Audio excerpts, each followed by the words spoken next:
I'm going to give the Golden State Warriors credit for this. They were down by over 30 points. It was a wash. This game was over. And then the reserves came in. Pat Spencer's headbutting Alperen Şengün. Trayce Jackson-Davis is getting kicked out for shoving Alperen Şengün. Braxton Key has potential. Moses Moody making some tough buckets. And look, they're going to lose this game. But the fact that they made it interesting in the fourth quarter was awesome. It was also a friendly reminder that a bench unit that brought size into the game suddenly was making some noise. There is no coincidence there. Okay, that is not an accident. Size matters in the NBA.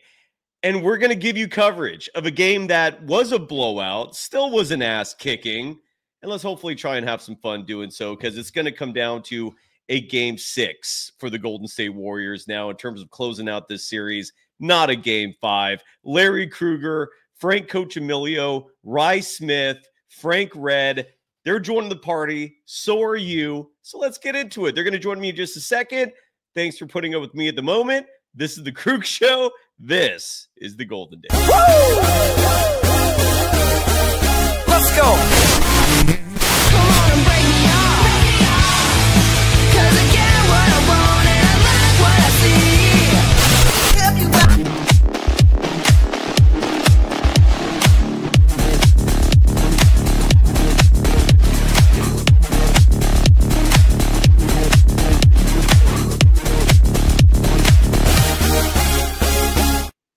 Welcome to the Krug Show. Welcome to Golden Days. Larry Krueger is going to join the party in just a second. He literally just got off the air hosting his daily program at KNBR, which he does every night from 6 to 7 p.m. He will join us in just a second. Frank Red's going to join us. Dan Cochimilio is going to join us. Rye Smith is going to join us. And who knows who else. But before we get into the nitty-gritty of a game that is now a final, the Golden State Warriors finally coming to grips with reality here.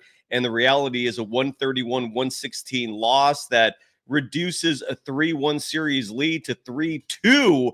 Game 6 will be in Chase Center Friday night. So let's hope Friday night is a party for everyone involved. But before we get into it, and before we welcome all the guests to the program who will be showing up in just a moment, got to give some love to at least Golden Days' sponsors. You'll hear from Larry Krueger's clients in just a second. But I have two in particular that at this point in time I want to pump up before we get rolling. First and foremost, Decades Official, a band that is awesome. They really are. I've never in my life experienced a cover band who, when I decided to go check them out, just in terms of the type of music they play, just their image, their style, I ended up just listening to their music for I literally listened to every video that they posted. I set it up, just had to go back and forth. They play fantastic tunes that covers a wide range of both genres and styles and time periods. We're talking music ranging from Chuck Berry to Katy Perry, everything from the 1950s to today. Music for all age groups could be played at your event. That's what Decades does. They're a band. They play music, awesome music, and they could play your wedding. They could play your company event. They could play your anniversary, your fundraiser, your birthday, or even if it's just a good old-fashioned backyard rager, Decades is there for you. They're locals. They're from Chico, California. They're Niners fans. They also play literally every pregame rally for the 49ers when they're at home next door at their red zone rallies. This is the band playing music for that. They also played a set for Eddie D at his Montana home once upon a time not that long ago. They played fundraisers for individuals and organizations, including the Biletnikoff Foundation, which is run by former Raiders legend Fred Biletnikoff. They're Golden Dazers, and they could be hired by you to play your event. Reach out to Kyle at atomicmusicgroup.com. Again, Kyle at atomicmusicgroup.com to hire them. Mention that the program sent you, whether it's my name, whether it's Golden Days, whether it's Rick Barry. You can mention Larry Krueger, whoever it is. mention a name associated with this program. They'll give you a discount. Go visit decadesofficial.com to get more information. Well, have I been sharing the screen with their name? I have not.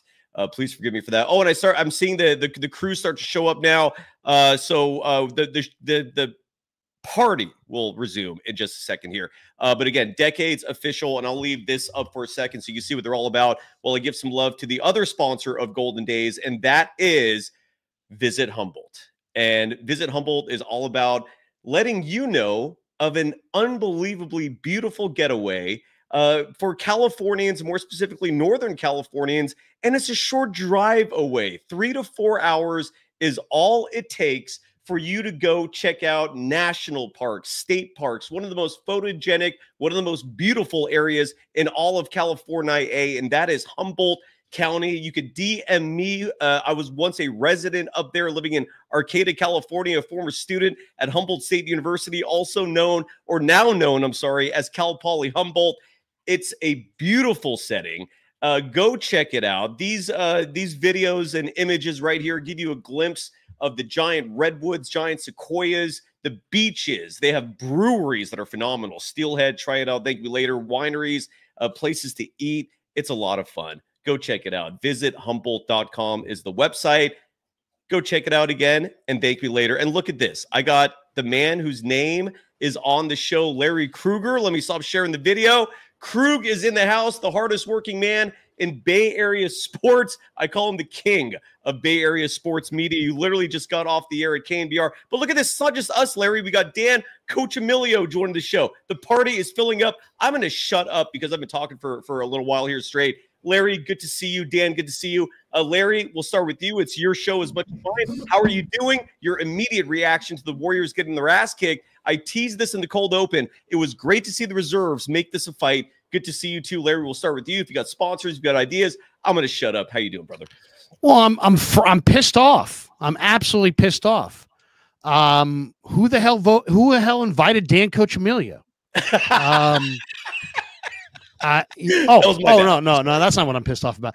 I love Dan Coach Amelia. No, I expected the Warriors. I didn't bet the Rockets tonight, but that's just because I had other things going on. If I actually wanted to sit there and think about it for a few minutes, I would have bet the Rockets because this was the get right game. Come on, the Warriors had very little intensity in this game. Very little intensity. The Rockets.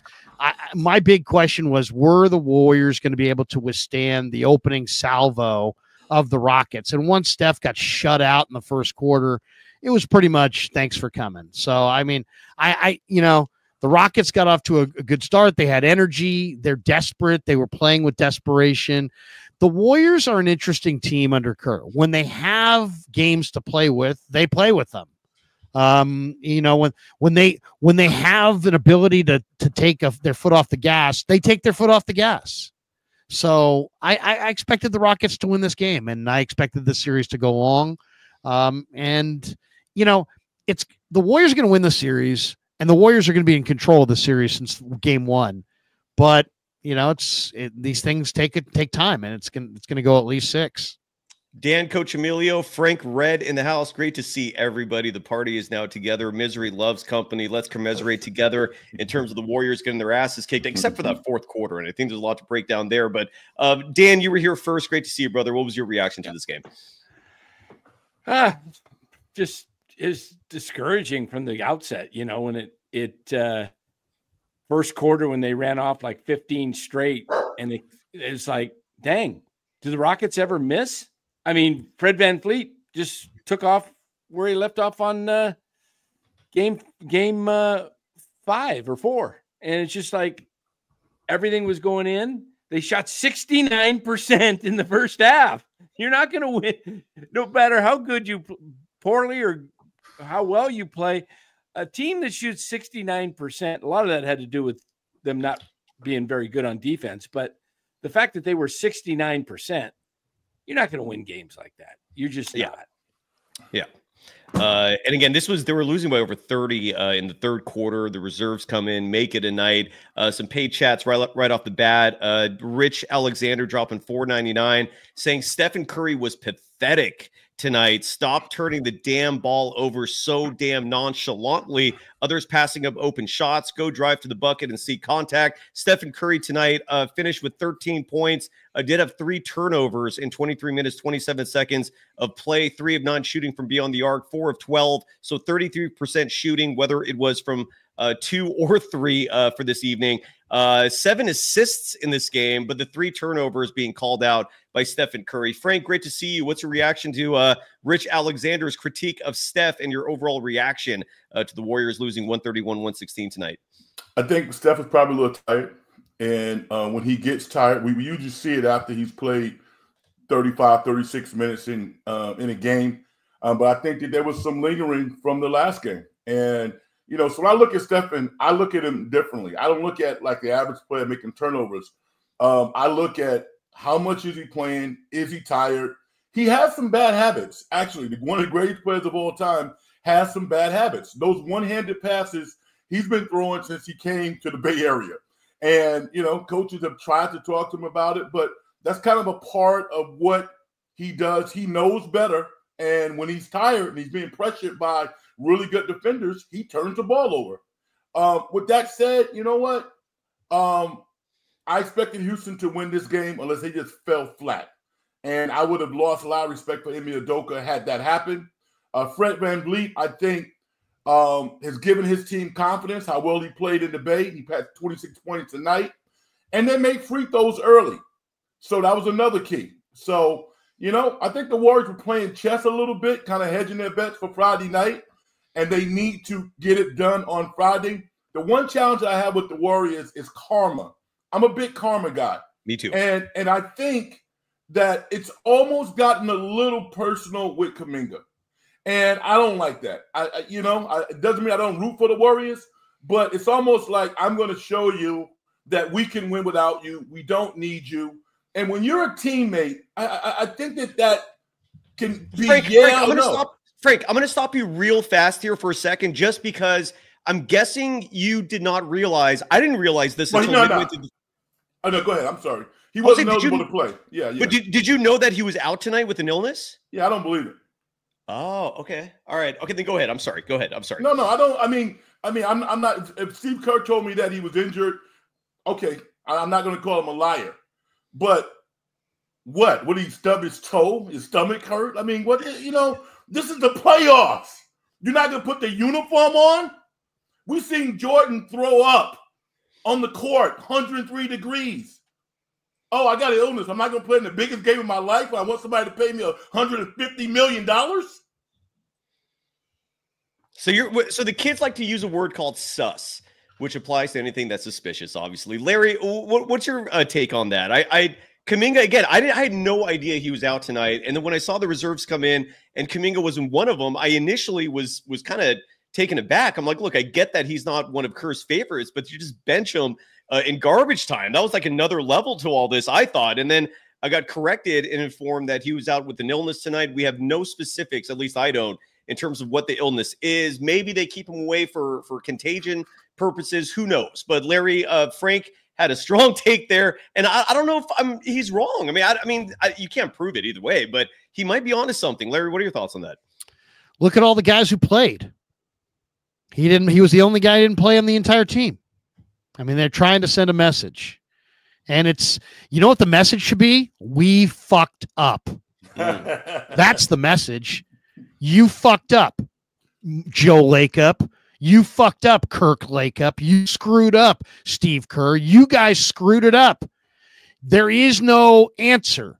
You either were wrong to not trade this guy at the trade deadline, or you're wrong to not be utilizing him now, but he is the 7th pick in the draft. He's one of the most athletic players in the NBA.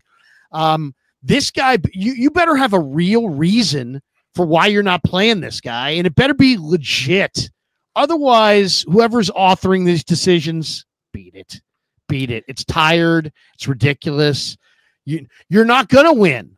You're not going to the finals. I mean, is the goal to see how far we can get without trying our best? Because if that's the goal, then way to go. But if your goal is to actually get far, this little, this little lesson for Jonathan Kuminga is tired. It's tired. Yeah. And it's like, this guy better have robbed a bank. This guy better have done something really, truly freaking heinous. Otherwise, what are you doing? What are you doing? Pat Spencer can play 14 minutes. Freaking Kevin Knox can be your second leading scorer or whatever. I mean, what are you doing? What are you doing? If the 49ers did this, Shanahan would be getting raked. Yeah, yeah. If the 49ers next year go to the playoffs and he's benching Ricky Pearsall and playing donkeys over him, people would rip Shanahan to death. So I don't know. I don't know what to say. Steve, I don't know what to I'd love to cover you, but nobody ever filled me in on what the plan is. And it's at this point, it's like it's really weird. It's like you got the people that cover the team and they kind of they act like they're in the know, but they're not in the know. They have no idea what's going on. They're just kind of they're just happening to have a closer seat to the floor than we do. But they don't know what's going on, and they don't want to say anything about it because then they would out themselves as not being true insiders. They're as outside as the guy in the upper deck. They don't want to admit that. So it's just like, yeah, he's not playing. And, you know, we don't really know why. Wink, wink. It's like, no, you don't really know why. You know, forget your wink, wink. You know, you're not an insider. You're an outsider. And we are all outsiders. And the only insiders are the people that understand this foolish move to bench your most athletic player against an athletic team. They're going to get out of this round, but they're not going anywhere without Kuminga and Moody playing both huge roles. I said it going into the playoffs, and I really believe it. They may get by this young Houston team. They will probably get by this young Houston team, but they're not going anywhere if they can't get Moody, Kuminga, Pods, and their youth some minutes. So there you go. Strongly agree. That's been my sentiment exactly. And you're right. I made a mistake before the playoffs started, which is that I underestimated the Rockets. I'm sorry. I overestimated the Rockets. I thought they were better than they actually are. They're missing a piece offensively, I think, to challenge a team like the Warriors. But I'm 1,000% with you where they can escape this series most likely without Kuminga, although going to game 6 makes this very precarious as well. And we could talk about that too. But I don't think, especially I look at teams like OKC, I look at teams like Boston. Like if you're serious about a deep run, I don't see how that happens. And I'm sure everyone has opinions on this. Real quick, paid chats I want to get to here, just because one thing that a sentiment that's being shared by a lot of people, Propa dropping $4.99, saying in 2022, when the Warriors won the championship, the Warriors had a 3-1 series lead on the Grizzlies and got blown out by like 50 in that game 5. So this has happened before. Kid Trickets, I think, if I get the right, Kid Tricksta, I'm sorry, dropping another $1.99 with similar sentiments. 2022, game 5, we lost by 40, been here before. A huge difference, in my opinion, however, between game 5 in 2022 and game 5 this year is the 3 years you've added to Stephen Curry and Draymond Green's mileage. It's significant. I don't think you can ignore the fact that with each game that passes, for example, in the chat tonight, a lot of people are bringing up that Steph and Draymond and Jimmy Butler look tired. Well, they're going to have the same amount of days off between now and game 6, same amount of days off between game 6 and game 7. If this was part of the script, to half-ass it tonight and save it for game 6, you're playing with fire, is my take on that, because this is an older team. There are no guarantees to begin with. But Dan, I'll start with you, just staying in order here. Your thoughts on Larry's comments, which, again, I agree with wholeheartedly about Kuminga and whether or not he's going to be used and his role in general, and the fact that the Warriors got their asses kicked tonight and the comparisons to 2022. Yeah. First of all, I don't know what the use of Kuminga will be, if any, in this series, but I'm going to take a different approach to it.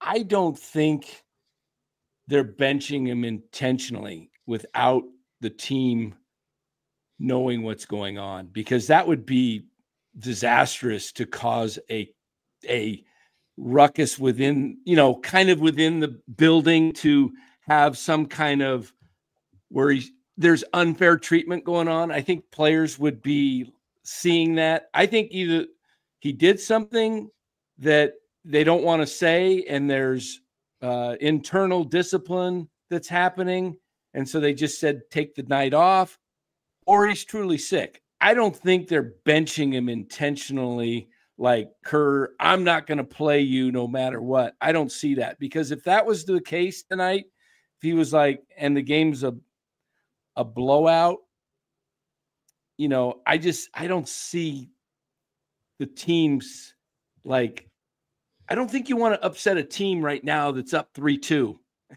You know? Yeah, but here's the thing, Danny. I mean, look at it this way.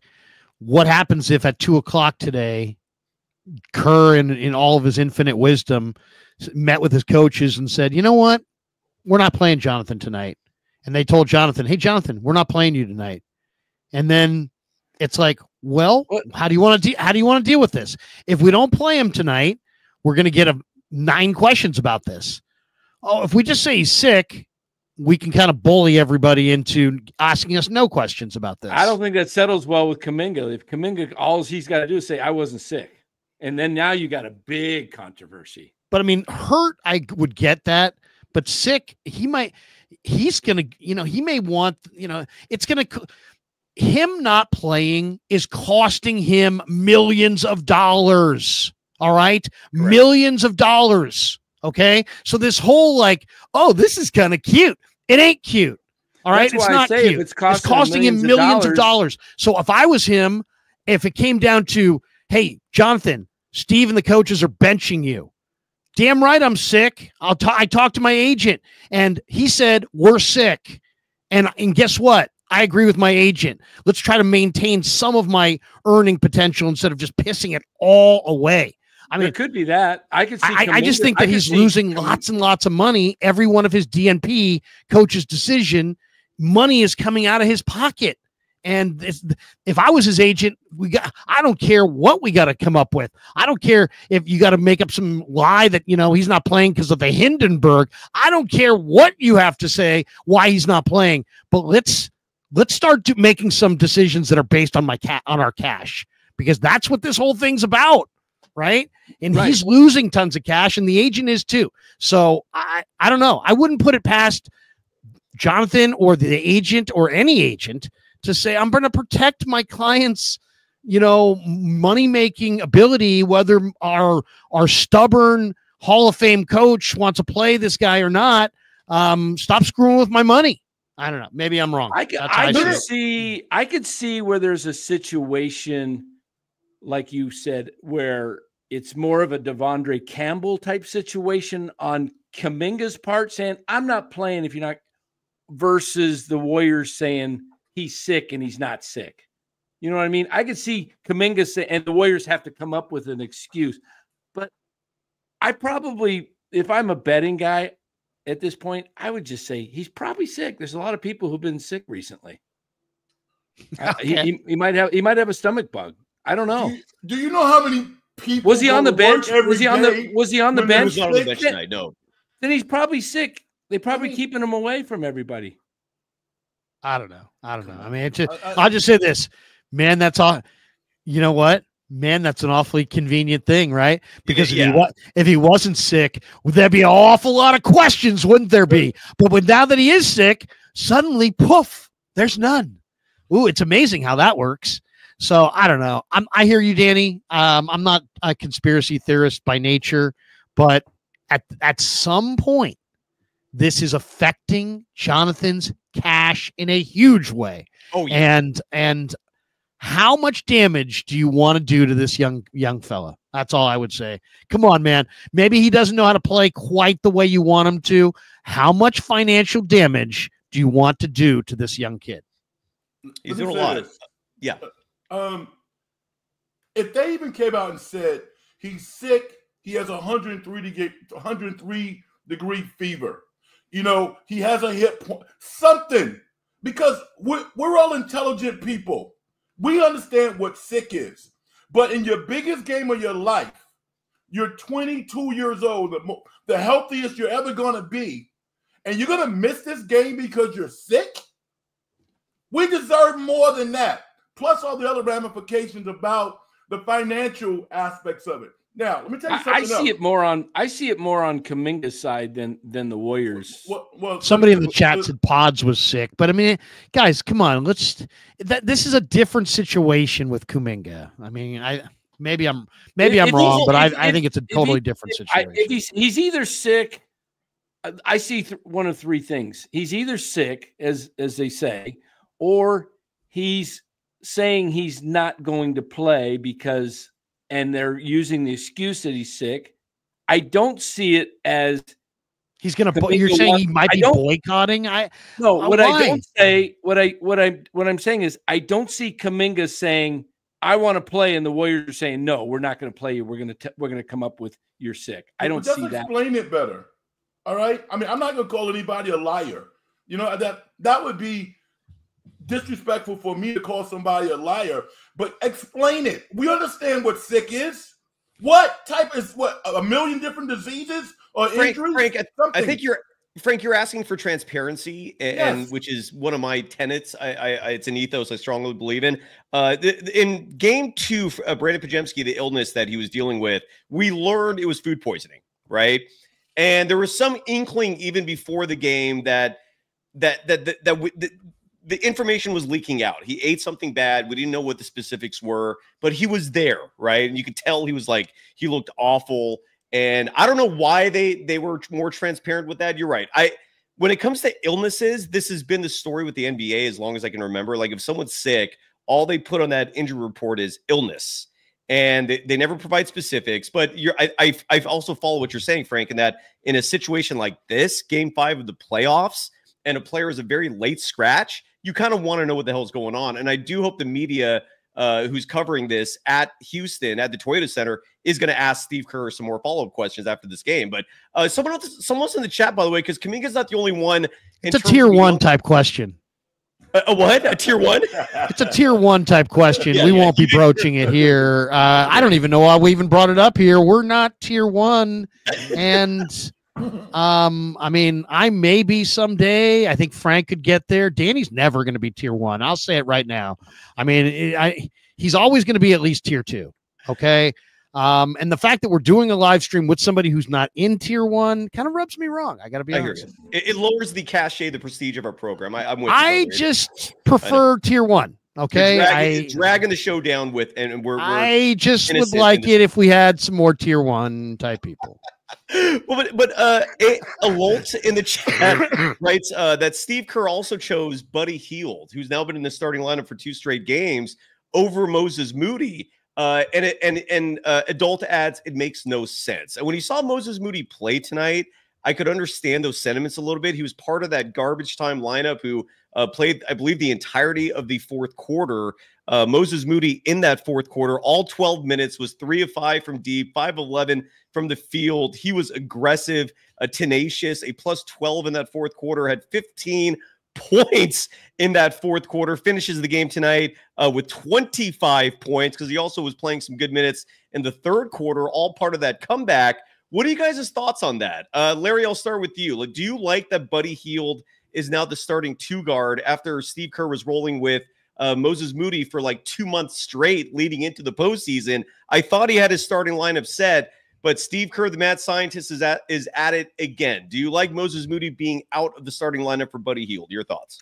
There's a backstory here too. I guarantee you there's some backstory because Moses is a good guy, and he probably,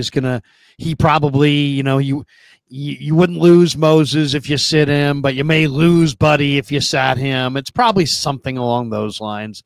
Has something to do with the personalities at play here. I mean, there's nothing that makes any basketball sense. That's for sure. And once again, I'm tired of making the same point, and I'm sure people are tired of hearing me make the same point. But how anybody could have watched this Warrior team with ancient Curry, ancient Green, add ancient Jimmy Butler, and not know that they were going to have to get significant contributions out of the youth to get to the finish line. And it's like everybody knew that except for Steve. And so Moody, you know what? It's not a priority. Kuminga, not a priority. You know, it's like you're not getting there. You're not going to get to the destination if you don't use your young 24, 25-year-old lottery picks. You know, you don't have that good of a roster. You don't have that many good enough players to win without your lottery picks.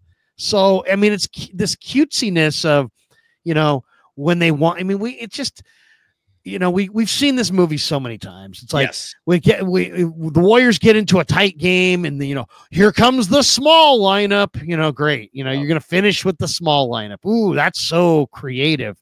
And it's like this whole, like, we're going to do this without our lottery picks because they're somewhat unreliable. All right. But the joke's going to be on you at the end because you're not going anywhere without your youth because your old guys are old. Yeah. And you needed to rely on your youth, and you look at it as like kind of an option. It's mandatory, and he doesn't seem to see the urgency.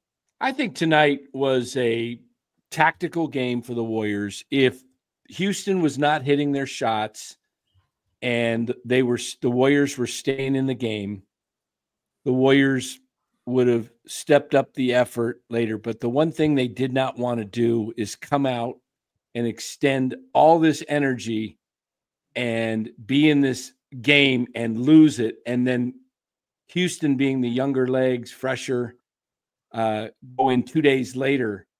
The Warriors didn't want to waste all that energy if they weren't going to be in the game. And that's why I think you saw them in the first quarter. They weren't playing defense very tenacious. They were letting Houston shoot. And I think it was a matter of Houston doesn't hit their shots, the Warriors start hitting their shots. There's a game. I think the Warriors push harder. But when they got behind by 20 in the first quarter, it was over.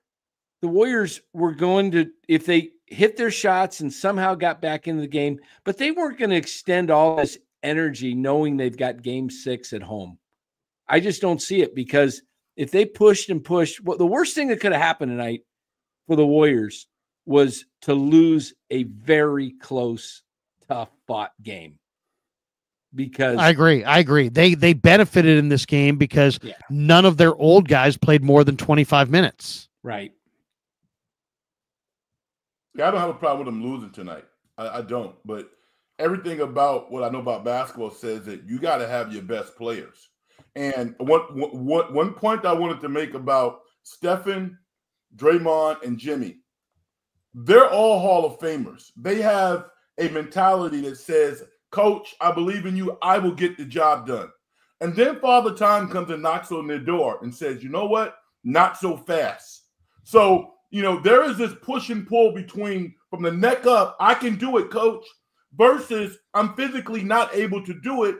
I got the Thompson twins running past me, jumping higher than me because they're just younger.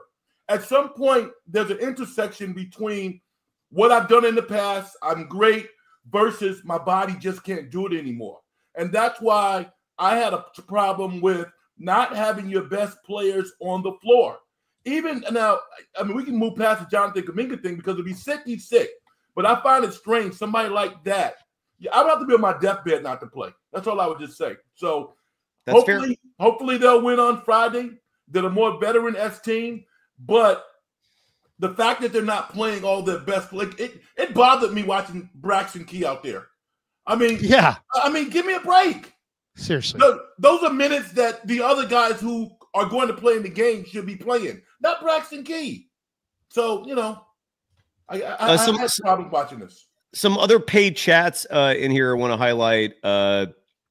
Tommy dropping $5 saying, why is it that the Rockets can race 20-point leads on the Warriors, yet the Rockets maintain double-digit leads on the Warriors once they go up by 20? And I want to add something to this as well, because here's what stuck out to me that's concerning about the Warriors this series as they find themselves now leading 3-2.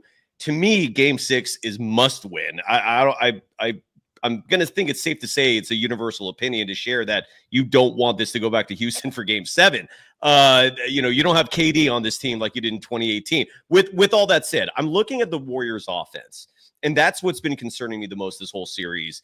And it's why I personally think playing the best players is a smart strategy, like you said, Frank, so that you can get optimal output out of your best players. The Warriors offense in this series, game 1, 95 points, game 2, 94 points, game 3, 104 points, game 4, 109 points.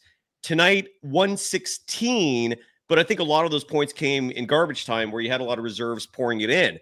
Offense is an issue for me. I also saw in the fourth quarter of tonight's game, reserves who were bigger than the starters, right? Braxton Key, Kevin Knox, Trace Jackson Davis. Pat Spencer was the only guy who you could constitute as being small, and he's a pretty physical, athletic guy himself. Moses Moody, that's a bigger lineup. And in that fourth quarter, I saw a lot of second chance points. I saw rebounding. Like the Warriors, dude, this stat is insane to me. If this is true, it is in the fourth quarter of tonight's game, the Warriors grabbed 16 offensive rebounds. 16. That's what size does. I never understand this. Like, Don Nelson triggered me clearly with the small ball stuff. I thought we were over that, past it, and Steve Kerr brings it back in full force. The size thing is a problem. I don't think it's a coincidence that the Warriors have a team high in scoring this game. So you're saying size matters. I'm saying size matters. Larry, what are your thoughts on that? Because chances are we're not going to see size again in game 6, even though it matters. Your thoughts? Well, Anthony Edwards agrees with you, by the way. Yeah, I definitely think that the impact of having a bigger team definitely but the Warriors were plus 10 on the glass in this game. The Warriors held their own points in the paint. They were even. There's been games where they've been beaten worse. To me, if you said why did the Warriors lose this game, because the Rockets did not feel Golden State's defense at all. At all. They didn't feel it at the 3-point line. They didn't feel it. The Rockets shot 55% in this game. 55%. They got any shot they wanted. They didn't press them as far as they didn't close out and squeeze them. They didn't feel Golden State's defense. I would say Green is the only guy on the entire team whose defensive effort was felt tonight by the opposition. The rest of the team, the Rockets got anything they wanted basically the entire game. And the Warriors and the Rockets were tied in the rebounding battle at the half, 18 apiece. At the end of 3 quarters, the Rockets were winning that battle 29-24. At the end of 3 quarters, the Warriors were winning. I'm sorry, the Rockets, in terms of points in the paint, were winning that battle 46-36. And then you add the fourth quarter to it, where again the Warriors out-rebounded Houston in that fourth quarter, 25-10. They had 16 offensive rebounds in a quarter. If you told me that's a record, I would not be surprised. And the I was going to say one other factor is this game looked like the Warriors' box scores before they had Jimmy. Look at the free throw shooting. The Rockets took 38 free throws and made 32. They made 84%, and they went to the line 38 times. The Warriors went to the line half as much. Yeah. And missed 7 free throws along the way. So, 22 free throw attempts to 38. That was definitely that's what the world was like before Jimmy showed up. Yeah. Oh, he's changed that big time. But the offense remains a concern to me. Dan, do you have any thoughts on scoring? Because I think the problem with the Warriors are having is the Rockets' zone defense. Yes, they are forced to be shooting these long threes with guys that aren't 3-point shooters, and they're throwing it up with like 1 or 2 seconds on the shot clock, and they're shutting down Steph, and they're forcing a lot of the other guys to beat them. They're saying, "Okay, let's prove it. See if you can do it again." And the Warriors, the first quarter, I'm not even sure if anybody walked and touched the paint on the Warriors tonight. They were just like couldn't even get close to the key, and that was really disheartening because I kept thinking, you certainly saw this zone. You got to have an adjustment for this by now.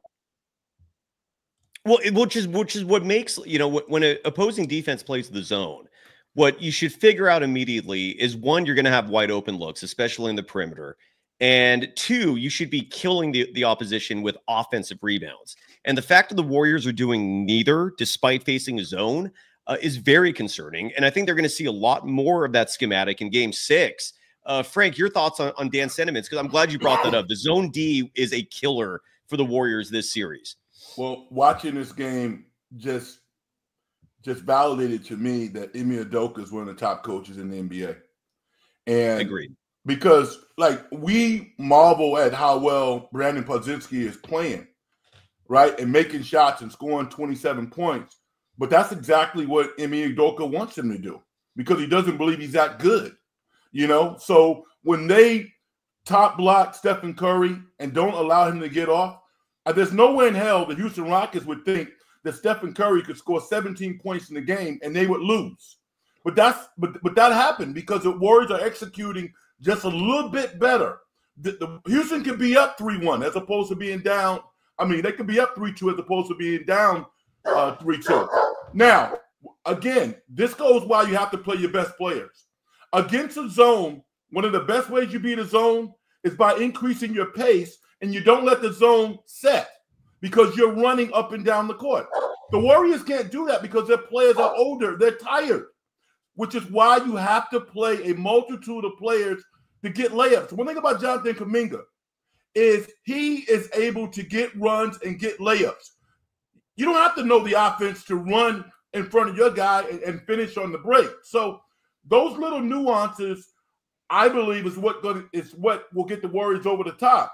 Ime Udoka is executing his game plan to perfection. And if Brandon Podziemski is the guy who's taking most of the shots, Houston feels pretty good that they're going to win. Larry, Wainster drops $9.99 in the chat saying that the big three, he thinks, planned this all along. And I think the inference here is that, you don't push hard in Game 5. You save your energy. If you get blown out, just like in 2022, other people have mentioned, they get their asses kicked in Game 5. You set it up for a win Game 6 at home. Wainster adds that the Rockets got false hope for 2 days, and then you go to Chase Center and beat the piss out of them. Risky strategy if that's true, because if it backfires, you have a Game 7 in Houston. You're an older team with no more extra days off. This is sketchy as all hell, Larry. What are your thoughts? Well, it's an interesting series. One, because the Rockets are the 2 seed and the Warriors are the 7, and yet the Warriors really from Game 1, the expectations are it's their series.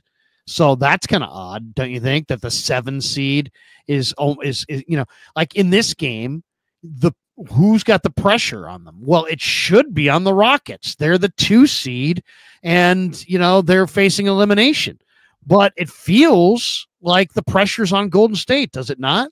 They're going home for Game 6 as the 7 seed, and yet if they don't get it done, it could be, thanks for coming, and yet they may lose to the 2 seed. But even though the Warriors are the 7, it kind of feels like the pressure is more on them than Houston.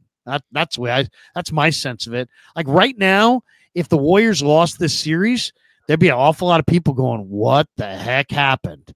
Where they're the 7 seed going against the 2, right? I mean, on paper, it doesn't feel like it at all. On paper, the Rockets should have all the pressure on them, but it doesn't feel that way, does it? At all. And I think the Jimmy Butler trade is the single biggest reason why. He didn't do much tonight. His box score for the evening, Jimmy Butler played 25 minutes, 21 seconds. His worst game of the series, in my opinion. 8 points, 5 boards, 2 assists, 0 of 3 from deep, 2 of 10 from the field. That is not good at all. Big 3 got outplayed by Fred VanVleet for the most part. Yeah, that's rough. That's rough. And then Brandon Podziemski played. What are you guys' thoughts on him? 20 minutes, 54 seconds, 8 points in this game. And I know he didn't play a lot, so the sample size is small, but clearly they need him. Who wants to take on Brandon Podziemski on the night? Any thoughts from anyone? I mean, he was minus 24, on the night. you know, he's a key guy for Golden State. There's no question. He's got to hit some shots. That you're totally right to be concerned about the offense because they have offensive issues. Yes. And not playing Kuminga it just exacerbates their offensive issues. So yeah, I think that would be my concern as well, is, you know, where the point's going to come from. What'd you think of Knox tonight? Would you consider busting him out in some non-garbage time? I would. I mean, he knows was the leading scorer for Santa Cruz, was he not? He balled out in Santa Cruz. He's been with the Warriors organization since last summer. He knows the lottery pick. He was once upon a time a lottery pick. Yes. Was it Clippers or Knicks? One or the other. I can't remember. And he's bounced around. No, 100%. The only Kevin Knox would actually be getting a run, I think, right now if he took advantage of his opportunities when he got promoted late in the season. The Warriors finally had some space to call him up. He was not eligible to be a two-way player, so they had to free room with the salary cap, and the Jimmy Butler trade did just that. But he didn't really seize the opportunity, unfortunately. He didn't force the coaching staff's hand to make them have a difficult decision. Every time he played, it was kind of like, meh, so. But with all that said, I mean, he gives you size. He's 6'8". He spaces the floor. I mean, he's a good player. I would not hate that. Frank, I'm guessing, would know him better than me, though. Well, no, he's a talented guy. He played in Kentucky, first round lottery pick. I think his concentration in the past has kind of befuddled coaches, which has kind of got him on the outside. But when you look at his talent as it is, he's a talented guy. My one thing about Kerr, and on Friday night, I believe the starters can get the Warriors home, right?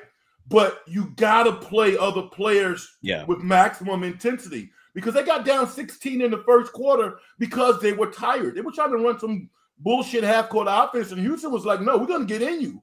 So you got to pick up the pace and then allow your veterans to drive you home, because forget about the records. This series is so razor-thin tight in terms of personnel.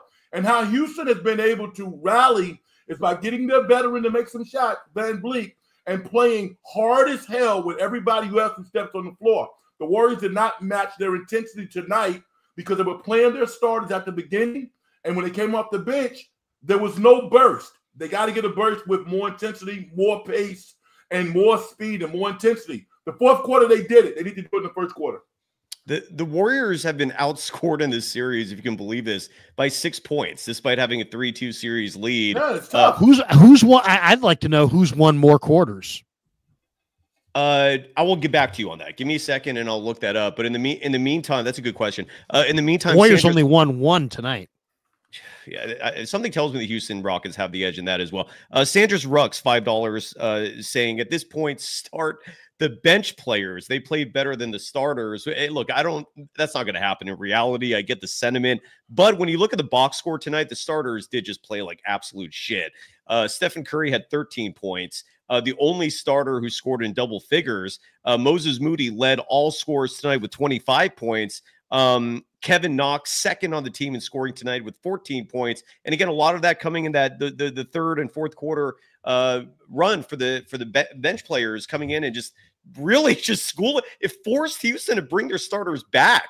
Like the Rockets literally benched their starters, I think about 2/3 of the way through the third quarter, and we're done.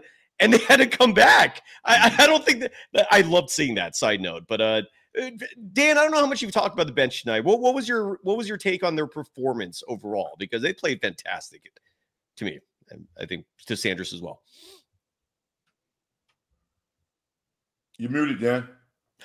Okay, sorry. Yeah, why'd you tell him? You shouldn't have. I was hoping he'd get into a really long point of silence. My bad. I was. And then we could. That's part. That's almost worthy of being muted. Almost. Yeah. I mean, we'll overlook it this time. Hey, I thought my. Look at that. Oh, did you tell me to unmute? I'm sorry. Okay, look at that. That ain't right. That ain't right. I'm sorry, Dan. That was my fault. My fault. Okay, you're still good. muted. Go ahead. My fault. Right. My apologies. Go ahead. I heard Larry say mute him. My brain just went right to mute, and I just. My favorite part of the night was Spencer headbutting Sagoon and then EJD pushing him in the chest. The two-hand shiver on Yeah. Sengun. Yeah, Sengun you know looked what? like, how dare you push me? It's like, bro, you're he's gonna push you again because he knows if you fight back, you're done. Yeah. We got Rye Smith I in the love it. house, by the way. Look at at see that. you, I mean, buddy. but that was all on Key. It was his fault for missing what you call a CYO layup. Yeah, that was bad. That was just like nobody He was knew it on too. him. He knew it I was too. just like, yeah, how do you miss that by that much? he didn't knew even- that too right away. He was just like, wow. I mean, dude, dunk it. You had time to do a 360 dunk standing there. It was Yeah, like that was nobody bad. did it. But anyway, That was bad. that would have brought that would have been interesting because that would have brought the game down to 11. And there was still like 5 minutes to go, 4 or 5 minutes left. Here. I mean, not to interrupt you, but let me just say one thing I didn't like tonight. I don't like teams that enter into games trying to do more than just win the game. And that's what the Warriors entered into tonight. They were very cognizant of their energy expenditure, blah, blah, blah, blah, blah. They better come out for blood on Friday and play like it's a game 7, or they're going to let this thing get away from them. Oh, I think They will, came Larry. out today with this like, well, we don't want to lose and expend a lot of energy, so we'll settle for a bunch of bad looks early, and then when we fall behind, we'll pull the ripcord and get out of here. They better bring it in game 6 like it's game 7, or this thing could get away from them. I'm doing math right now on the quarter thing, and I've done research through 3 games, and they're tied so far. I got 2 more games to look up here, Larry, in terms of how many quarters each team has won.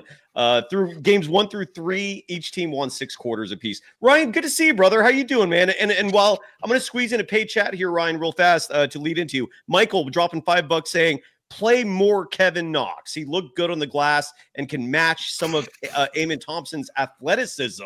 So can Jonathan Kuminga. But good to see you, Ryan. How are you doing? And what was your reaction to the game tonight? I mean, that sucked. Obviously, I was hoping that they could come out and just like step on their throats and get a bunch of rest because that's what this team desperately needs. In my mind, you bet the Rockets. No, I actually didn't. I All right. I probably will bet them Friday just for the emotional hedge because honestly, I can't handle a game 7. But it felt like this game was going to go one of 2 ways. Usually, the team in this situation, down 3-1, either rolls over and just lets this thing end, or they come out and everyone has magnet balls and they're flying around, and the refs are kind of calling fouls a little one-sided, which I mean, I don't think the refs like decided this game at all, but the game was over basically at the end of the first quarter. It was definitely over by half. What was interesting, I thought, at halftime was the Rockets only had 1 offensive rebound in the first half. And they still were beating them that badly, which is pretty crazy. Well, you know why, Ryan? Because they weren't missing any shots. Yeah, that's bringing him in. That's a good call. Which is not, I mean, it sucks that that's the reason, but well, like at halftime they were shooting like 67% from the field, 69%, yeah, really, and like 65 from 3, and they had a zillion free throws, and they were actually making them. Ultimately, the thing I'm most concerned about coming away from this game is it's Steph and Jimmy. Ultimately, we can talk as much as we want about the margins of this team and all the little things they can do. This is now 2 games in a row where Steph has looked dog tired. His legs have looked completely cooked. I don't know if you guys have talked about the way his thumb looked. We have not. But did you guys see that? Okay, on Twitter, his thumb looks like Arnold Schwarzenegger's bicep. Like it looks bad. It looks a lot worse than you'd once think. And more specifically, it's like just to provide some context, it's the thumb knuckle. It's like this weird, like I'm double jointed on this thumb. I don't know if you can see that. But it's like right that part of it right there. and it's swollen, like Brian said, like a golf ball. No, more like a golf ball, like a tennis ball. It's huge. And like on his non-shooting hand. No, it's on his shooting hand. That's why he's turning the ball over, because he can't dribble well with the right hand. He can't. It's the dribble. The thing that it's affecting the most is his dribbling and his passing. So when he's constantly getting blitzed and all this stuff, he is. I mean, he's turning the ball over like crazy in pretty brutal fashion. I also think it's affecting his finishing when he gets in the lane. Not as much, strangely enough, not as much as shooting. He's got the shooting down, but it's all those little things. And then Butler, I mean, you know, we didn't do a post game after Sunday's game, or what was that? Was that Monday's game? But you know, Butler in the first half, he had like 2 or 4 points. There was that play where like he was chasing down Dylan Brooks and fouled him. And like you can watch him on that play. He is sprinting full speed and he's maybe going 65%. Like it looks bad. And he's just completely, he already was reluctant to shoot jumpers. He's completely reluctant to shoot jumpers. He just wants to play that kind of connector role right now. And obviously, I think we all believe in him to like turn it on when it matters most. He'll have it turned on this Friday. I think Steph will. But ultimately, I mean, I think we all kind of assume the Wolves are going to win that series. The Wolves are kind of like the Rockets, except for they actually have pretty awesome offense. Well, they have Anthony Edwards. Like the Rockets don't have an Anthony Edwards. Like they have an offensive machine. You're right. And they have a ton of shooters, and they can do all the same stuff on Steph. And the only way I feel like the Warriors are going to be able to compete is to get this series at least done on Friday. I think if they get to 7 and it goes, I think it's over. I think even if they beat them in 7, I think the Rockets will have taken too much skin off of the Warriors. You don't want you agree. And real Wayne Sir in the chat bringing up Game 6, saying we're being too tough on these Dubs. He's being facetious, saying, "Do we really think they're $5 million players? Wait, they are. Get your asses moving, Dubs, and close things out in Game 6." Draymond Green after the game. Let's hear from him because he actually was asked about Stephen Curry's thumb that you just broke down beautifully there. Thank you, Ryan. And he was asked, like, what's going on there? Is that an issue? Did you notice the Rockets like constantly swiping at it? And here is Draymond Green. Draymond, Steve mentioned he noticed that defenders, when they're closing out, they're trying to like almost hit Steph's thumb as he's shooting. Have you noticed that, or how much have you seen that, especially in these playoffs? Yeah, I noticed it. I think it's pretty obvious, but it is what it is. Yeah. Do you think the league should crack down on it at all? I'm not one to come to cry to you about what the league should do. I see enough people cry about me, and I lose respect for those people when they cry about me. So I would not allow somebody to lose respect for me over that. It's all good. I like that. He avoided like making excuses for the way Steph's being treated. Larry, what'd you think about that? Well, I mean, it's weak to make excuses. So yeah, I'm glad that he didn't. Me too. You know, I mean, it's and the bottom line is, it's like, you know, why you're going to have plenty of opportunities here in Game 6 to get it right. So it's like, I wouldn't be saying too many things. I'd be keeping my comments to a minimum. I did think it was interesting though that Kerr was, you know, kind of asked about, you know, the game tonight, and I thought he had some couple interesting things to say. One of the things I thought that Kerr said that was interesting is that he's, you know, trying to blame himself. I didn't have them ready to play clearly, and this and that. I don't think it's that they weren't ready to play. I just think overall he's trying to do this without one of his main guys, and I don't think it's possible.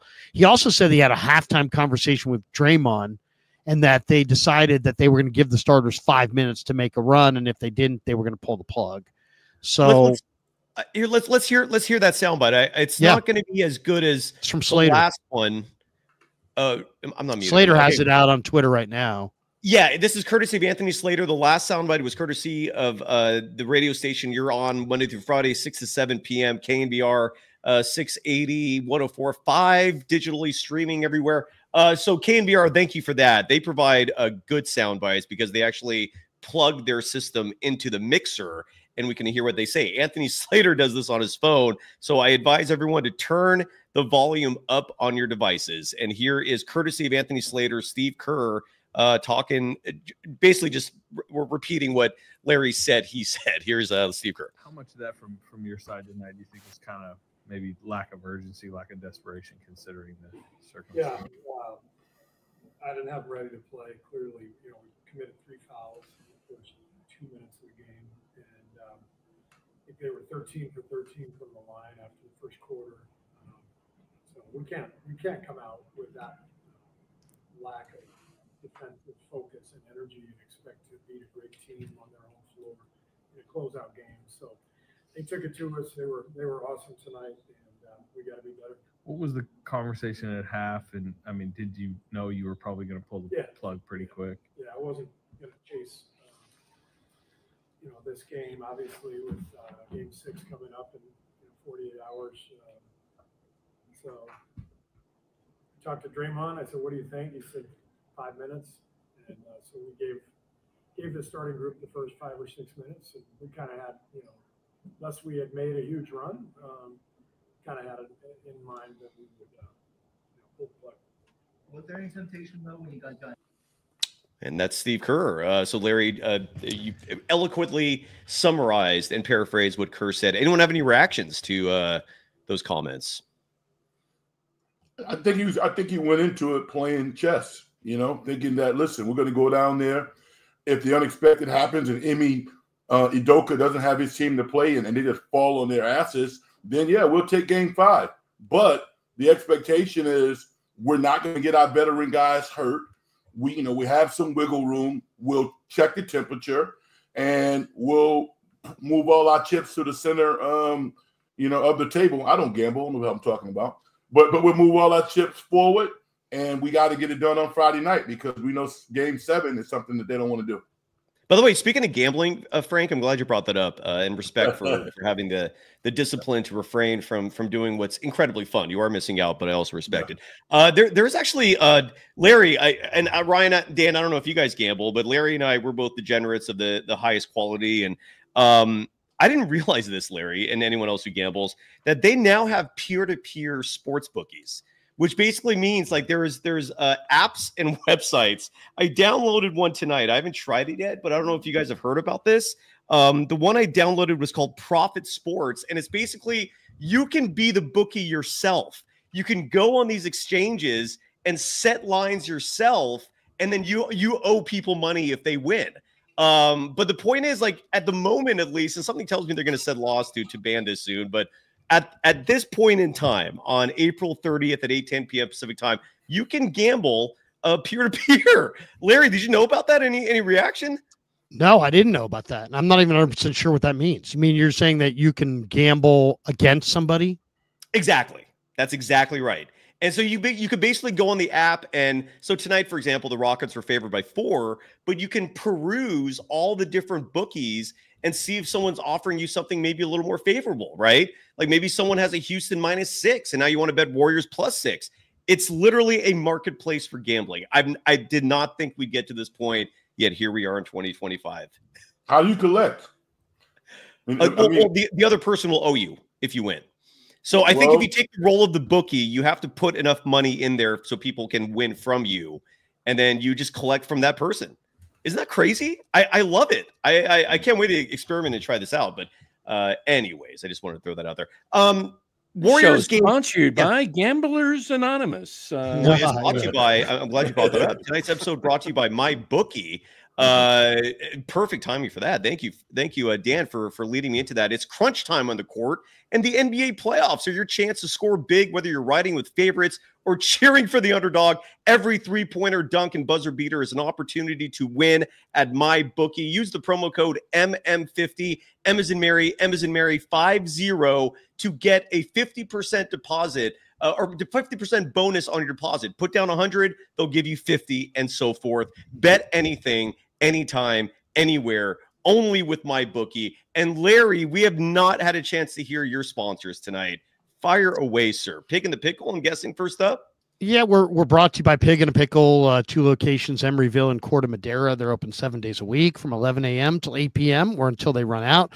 We're also brought to you by Sharp Corner Sports Cards and Collectibles. They're at 205 Cypress Avenue in Pacific Grove, California, on the Monterey Peninsula. Thanks to Anthony Catania. He's at 831-521-5264. And we're brought to you by Mancini Sleep World as well. We're also brought to you by Claudaddy Arcades and Learn Key Upskill Academy, and the links are in the description for all of our sponsors. And don't forget to get the brisket. Get the brisket and tell them Craig sent you. Larry sent you. Tell Damon and Mary. Larry, you skimmed over that Mancini's one. Are you wrapping that client up? Is that why you went through? No, not at all. We're brought to you by Mancini's, and you get 10% off at Mancini's if you use the code Krug10, and you'll get 10% off at Mancini's. There you go. Because that's a hell of a deal, and I thought people should know that. Unless you're getting ready to, end your contract, then you mail it in at that point. Who cares? But yeah, Krug10 is the promo code. I want to highlight this chat real fast here, if I could find it. This was another paid chat, and it leads to Game 6. NBA Elias dropped $4.99 to write, "Forget this year. They think it's over. What are the odds that the Warriors land Giannis Antetokounmpo next year? I think he wants to play with LeBron and Luka in LA. I know he wants to play with Steph. It's also a weird topic to bring up now, but you dropped $4.99, so let's do it." Larry, can't happen in LA. They don't have the numbers. I don't think it's going to happen. What are the Warriors? I don't think the Warriors are going to do it. I think the Warriors are going to move Kuminga. They're going to add some pieces, but they don't have the pieces to add Giannis. I don't think. Actually, you could trade Kuminga and a couple other pieces and like 3 first-rounders for what pieces? Giannis. Probably Butler. Well, no, Butler would be by himself. I wouldn't want to, but you got to make the contracts match in this new NBA. Yeah, but you can do Kuminga and a few other guys, because Kuminga, they could do a sign and trade and he could get like 35, 40, and you just need another 15, 20 million. Here's the thing, Dan, you're right. And just to add to that, because I've looked into this a little bit already. This is going to be a talking point. Giannis Antetokounmpo, I thought he should have left last year. I mean, the writing was on the wall. The Bucks weren't going to do jack shit, and now Dame Lillard's out for all of next year with what I call a tragedy, a torn Achilles. That's just rough. I don't wish that on anybody outside of my absolute worst enemies. So Giannis will probably want to go somewhere else if he wants to stay in a winning championship contending culture. And Dan's right. You could do a sign and trade with Kuminga. And I forgot what the max amount he can sign for. I think it's like 35, close to 40 million a year. Moses Moody's going to make 13 million next year. Then you add Brandon Pajemski's contract, which I think is like 5 or 6 million. You can get there. Now, here's the downside to forming what I think would be an unbelievable foursome. We're talking Steph, Draymond, Giannis, Jimmy Butler, right? I mean, that's a contender. It's old. You're old as F, but it's a contender.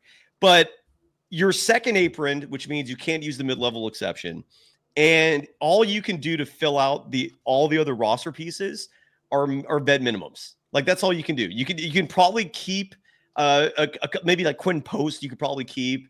Guy Santos, you can probably keep. So you can keep like little fringe rotational players like that. Knox, but you keep Knox, yeah, like Kevin Knox, Braxton Key, Pat Spencer. So you'd have to surround those 4 with a lot of veteran minimums and the pieces you have now. But knowing that it is a possibility, anybody want to take that? I mean, it's. I mean, interesting. I mean, here's the thing. If you could trade for him and keep Jimmy Butler, then that makes a lot of sense to me. But including Jimmy Butler into a trade, Jimmy Butler's not going anywhere that he doesn't want to go to. The last thing you want is Jimmy Butler ravaging your city because he doesn't want to be there. You don't want that. When I look at Giannis, I think Houston is a destination because they have the young players. They have the kid from Auburn who looks pretty darn good. They have Reed Shepherd. Be right back. So they have, and plus they got picks. Houston has picks also. So, million. I see a team like that as a possible destination. So who are you Maybe- talking about? You're talking about, so basically you would trade Cam Whitmore. No, I don't think the Rockets are going to trade Amon Thompson. I really do believe, even for Giannis, he's untouchable. Would you No, agree? the kid from Auburn. 6'10". Jabari Smith. Jabari Oh, Smith. yeah. I think- Jabari Smith would be Oh, gone. Jabari. Yeah. Reed Shepard would be gone. Jalen Green. Those are good players. But you Those got to are come really up good with players. 50 million, over 50 million in Well, salary. You know how you do it, Dan? Fred VanVleet has that's right. I can't remember if it's a team 35, option or 40. player option, but it's for almost 50 million. I That's think right. he's almost He's up certainly there. going to exercise that because he's They're never going to gonna get a keep him, contract though. like that again. I think they And that's how keep you make him. it work. Yeah.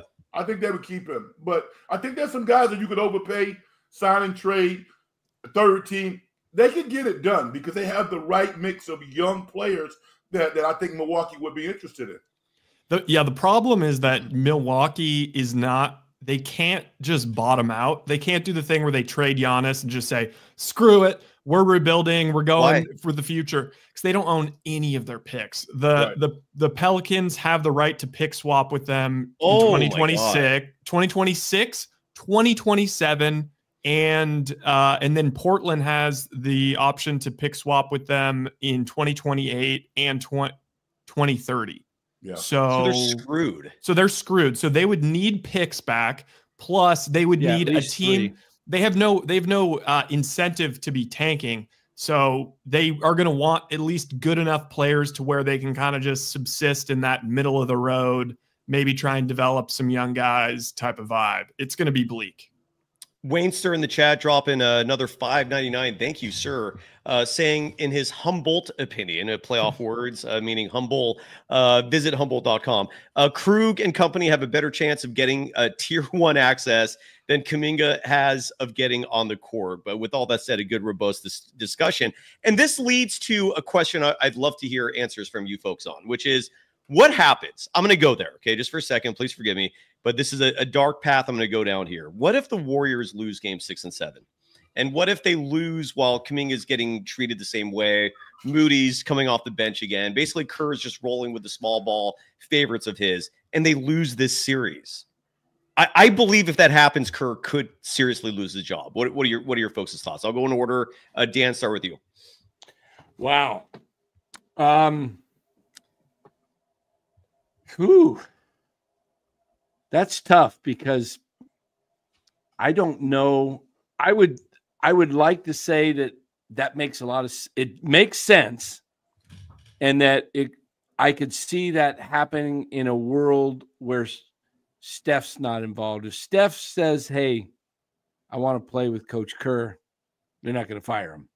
So even though Steph's turning 38 next year, you still think he has that pull where he could single-handedly save the job? Yeah. Okay. Frank, what do you think? Yeah, I would agree with Dan. I think Kerr would be in hot water because their owner actually knows basketball, and he's seeing the same thing that we're seeing. He's seeing a young, talented Kuminga not even getting off the bench. And he's saying, what the freak is going on? As long as the Warriors keep winning, he can bite his tongue.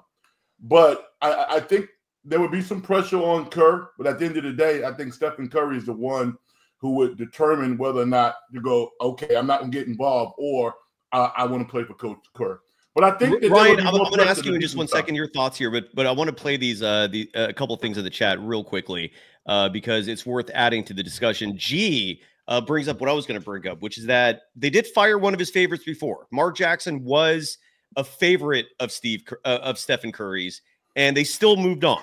And as Frank said, they do have an owner who at least has some semblance of knowledge when it comes to basketball. He's not like Vivek in Sacramento who has no effing clue yet pretends he does. Lacob has some semblance of knowledge about the Warriors. Steph was only an angel back then. He's God now, though. So that's what I'm saying. So you think times have changed, and then I always love hearing this crap. This is the ATX7 bringing up the 4 titles dummy. To which I say, well, are you going to pretend Jordan Bell is a champion because he won 1 championship? Look, anybody who sits here and pulls this, Steve Kerr got 4 titles, bro. Joe Lacob does not see it that way. Joe Lacob is very aware that 2 of those 4 titles came when Kevin Durant was on that team. Anybody could have won championships. It is one of the most disingenuous arguments ever, pretending that a clipboard holder is responsible for 4 championships. I give him credit for the first one. I do admit fully that he made a difference between what Mark Jackson was doing and then what he did himself. But to sit here and pretend that Kevin Durant and that stacked ass team, Steve Kerr, had anything to do with that, yeah, you might as well give Quinn Cook credit for being a champion at that point as well, because he had as much of a role, or maybe a slightly less than Steve Kerr. But I digress. Ryan, with all that said, what do you think? Yeah, I think there's a good chance. No, I think there's no chance he gets fired. I think he's safe as long as Steph is there, and Draymond. I think both those guys are safe. Yeah, I just don't. I think they're going to just completely line it up that way. I don't think Kerr probably has any interest in coaching a bunch of young players, once those guys are gone. I think that's time for a complete blow up. But what you're saying basically is like, you kind of think is there a little bit of like Robert Kraft in Lacob? I don't know Lacob's, like, I know his personality. I know that he's like cocky, that he, whatever, light years ahead and all that stuff. But like, do you think that there's a little Robert Kraft in there, that he kind of feels like he played just as much of a role as Kerr did, and that he could, that sort of thing? Well, Bill Belichick should be all the lesson you need, that you do not ride and die with your coach. It's the player. Yeah, but Brady was gone. Well, I mean, if Kerr gets a 24-year-old, starts bringing a 24-year-old, maybe girl that he found on the internet, and she starts getting involved in communications in the front office of the Warriors. Why you got to hate on Belichick? I don't think that's hate on Belichick, is it? I mean, every Boston fan I hear from says that they're worried about. Why are you guys jealous about Belichick? I mean, I'm jealous.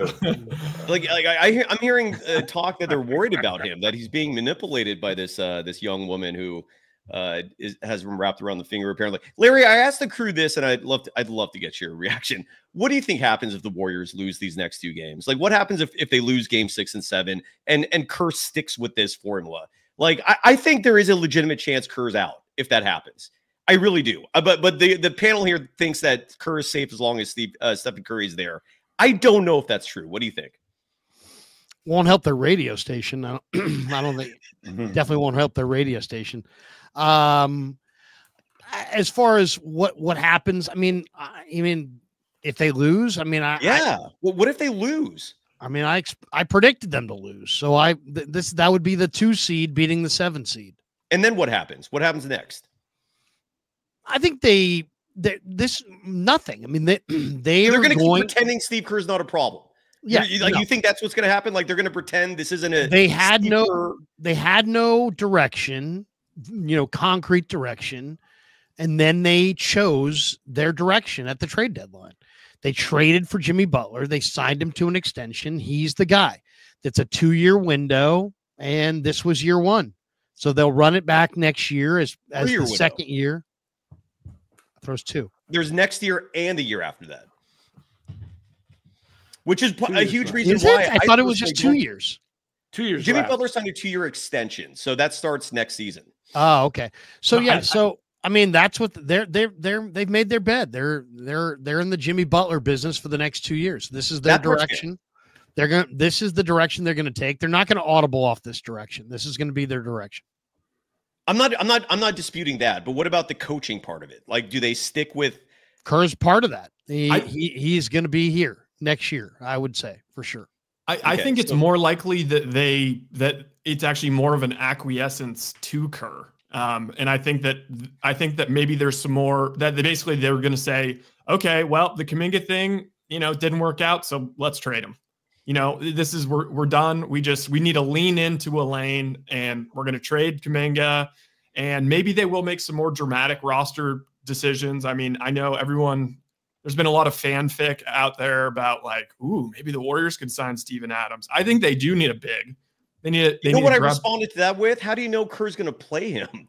Like that's why Kerr is such a miserable coach to follow, because you can't even have fun pretending playing around with free agents, because then you have to deal with the coaching factor. It drove Bob Myers out.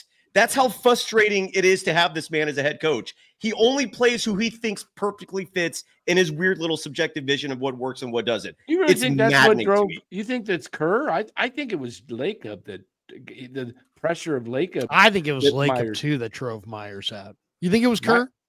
Oh, what did They're Lacob tight. do? I mean, look, Lacob is undoubtedly annoying. Calling him Probably like called- 17 times a day. Yeah, that part's probably What did annoying. Lacob do? He was Lacob.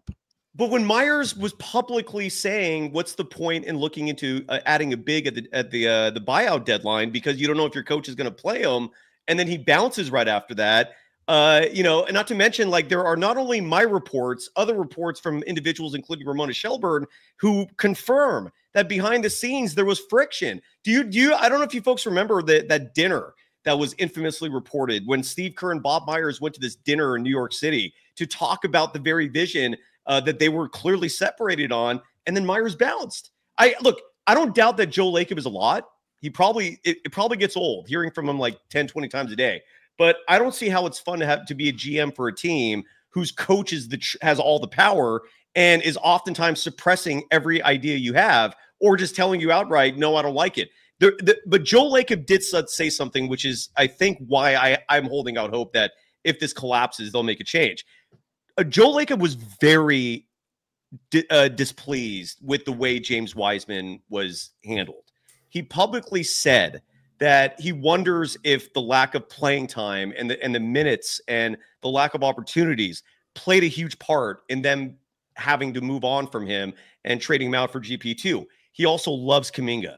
I don't know if there is a love affair between Joe Lacob and Steve Kerr. That's the part I don't think anyone really knows for certain outside of those two. But if you're sitting here telling me that Steve Kerr is safe no matter what for 2 more years, that disappoints me. That basically tells me if the Warriors get bounced in this series, you're effed for 2 more years. You have no hope at all. That's what I see out of this. I think Bob Myers, like a lot of very good executives, I think the thing that drove him out was just he could hear that the music was about to stop. I think that the Draymond punch with Poole was a huge factor. I think, I mean, he got his 2020, they got the 2022 championship. I think he just realized, like, this is not necessarily going to end well. I'm sure he probably was under a ton of stress. He was in a super high profile, high stress position for a really long time. And I mean, he clearly made the right decision, right? I mean, he got out at the exact right time. $2 chats here. O'Shea Barton writes, Stephen Curry cannot save Steve Kerr's job. And then Curry's gone. I think he meant Kerr. Wayne Sir 299 saying, Dub Nation, we are good. The big three will not allow this nightmare go back scenario. to that last one because I think it's different. The one that's Curry. I think what he was saying, if Curry can't save Kerr's job, Curry would be gone too. Oh, I don't know. That's what I think he's saying. I don't know. Yeah, who knows? O'Shea Barton, follow up, please, if you don't mind. Coast to coast. I mean, if I could just add one comment there. Please. I don't think Curry's going to be gone, and I don't think Kerr's going to be gone. All right, continue on. Go ahead. Thank you for the insights there. I'm pretty sure they're not going to level the Chase Center.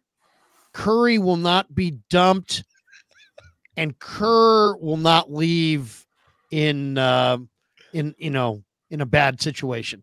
I'm going to hang with those three. The arena will stay built, and I bet on that. The superstar player is not going to be going away, and Kerr's not going to be fired.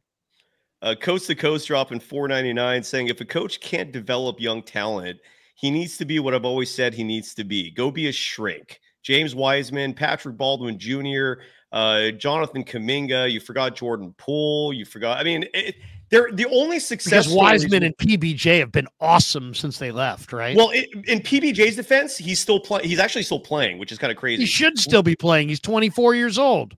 And he's 6'10", who can shoot the three. Yeah, he's with the Clippers now. Curious to see what happens there. Ryan Rollins is still playing. He's on the Bucks. The track record of draft picks in the Steve Kerr era, like Kevon Looney is still with the team, and he made it, I guess. And I think that's about it. No, you just don't understand. You got to give Smilagic and Justinian Jessup a little bit more time. They just need more time. And Nico Mannion. Don't forget Nico Mannion. Nico Mannion. You also need some more time as well. Yeah, the poor man's Brandon Pajemski. Yes. But coast to coast, I agree. The failure to develop is where my primary issue is with him. Anyway, so let's hope it doesn't get to that scenario. Is there any other topics we should touch on? I feel like we've covered everything unless I think you want to root for the Lakers tonight, and they're down 10 at halftime. If the Minnesota wraps this up tonight, Warriors tough, because if they win Friday night, I think they would play game 1 Sunday in Minnesota, possibly. I don't know if the NBA set that yet, but I could see that happening. I agree as well. And by the way, not a game 90. I'm so glad you brought this up. And this really is a huge reason why I question Steve Kerr. He is single-handedly the reason why the Warriors don't have Anthony Edwards right now. I just want some goddamn accountability. That's it. I literally wrote a story and I started a Substack. Here's the handle right there, dogwild.substack.com. The handle is dogwild. I wrote a whole story about the last 6 years of Steve Kerr, which has been night and day different than the first 5 years, right? And the Anthony Edwards part of this, I just want accountability for this guy. He has made so many blunders in the last 6 years and has no accountability because people like to bring up 4 championships. Never mind the fact that, again, any coach could have won with that Kevin Durant team. So let's say for the sake of argument, he's won 2. You want to give him credit for 2. Great. But that doesn't save jobs in this day and age. Mike Malone just got blown out. It's frustrating to me, man. It's frustrating. I don't know what to say. Just where's Malone going? Is he where's he going next? I have no idea. He might maybe the Warriors. I think he's a hell of a coach. Yeah, agreed. Yeah, here's a little nugget, and you probably know this, Larry. Michael Malone was Mark Jackson's assistant. Right. He was his. That's right. He was right. Speaking of that, you guys, who were the assistants in the playoffs in 20 when they played the Clippers that year and went 7? They had the mishap, the internal whatever was blew up, and they fired a couple of coaches. Mark Jackson. There was a couple of assistants that got let go. Brian Scalabrine. Who was it? Brian Scalabrine. And who else? Who was the other one? There's another little guy who was on. Okay. It was not a big game. It was the guy that ratted on him. Yeah, and it was who was that guy? He's on the Clippers now, I think. I think not. Maybe Milwaukee. He's still in the league. It was like a 5'5" guy. There was a 5'5" little guy who got cut. Yeah, he's still in the league. Remember that guy? Yeah, I remember. Isaiah Thompson? No, for the Warriors. For the Warriors. The Warriors. Warriors. Boykins? No. You're talking about the coach, right? Yeah, we're talking about the coach. Eric Musselman. No. It wasn't Musselman. This guy was filming. The guy allegedly he was filming. Yeah, remember the small guy who got in trouble for filming? Keith Jennings? No. He got the coach. And he went coach. His most prominent job was with the Pelicans. He was with the Pelicans for probably 3 or 4 years. Let's see if the chat nails it. I don't know. Either. You guys can't remember this guy? I can remember this guy. Why do you bring him up? What's the point? Dan asked who was on the staff with Michael Malone when Mark Jackson was a coach. Dan drove us down this random road. Darren Erman? Yeah. Darren Erman. Thank you. Just looked it up. Yep, Darren Erman. There it is. And Brian, what happened to that guy? That's a random. He's in the league now. As Ratty would say, that's good knowledge. You Googled it just before me. What did you Google? Good. Who were the 2 coaches fired by Mark Jackson? Because I didn't remember who they were, but I was like wondering if they became. Cal and Erman got fired. Yeah, I was wondering if they became big time coaches, but I guess not. He's an assistant for the Knicks now. Yeah. I just saw him. Yeah. There you go. All right. Well, I agree with you, Dan.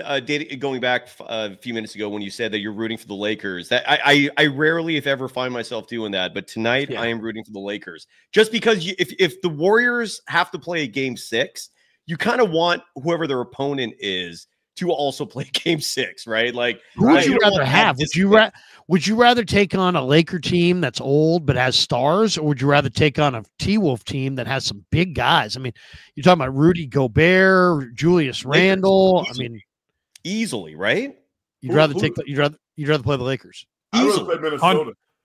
100%. Because if you say they're going to play the Lakers, that means minimum the Lakers are going 7, and they're going to have to exert all this energy. And they've got the same. I mean, they've got LeBron as an old guy. Luka is a young man in an old man's body, apparently. Yep. I think those guys are going to struggle with the every other day as well. Here's the reason why I say that. Because of pace. Minnesota has great pace. They're young. They get up and down the court. And we watch the Warriors now. The Warriors look old. The Lakers are just like the Warriors. They really lean on their half-court execution. You know, kind of soft little zone. Minnesota is on the upkeep. They really push the pace, but they don't really execute well in the half court like the Warriors do. And the person who checks Anthony Edwards the best of anybody in the NBA in small intervals is GP2.